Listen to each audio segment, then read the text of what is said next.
I'm someone who really takes on opportunities, especially when it feels right. This moment is right for me.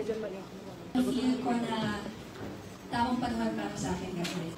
And thanks to Miss Anna, thanks to the Miss Universe Philippines organization, and of course, the Miss Universe organization for opening it all women, including us mothers. Hindi na ako nagdalawang isip.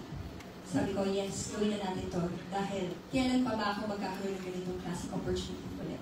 So I feel like I leave it to them to decide what kind of, or what they want to call the walk, because for me, the walk came from them.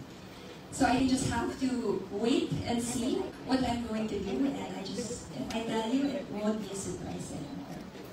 To be honest, I am still the woman that you know who is competitive. I am still the woman who loves performing on stage.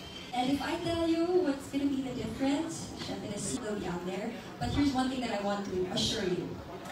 If you thought that you have seen the best of me, you have to wait and see.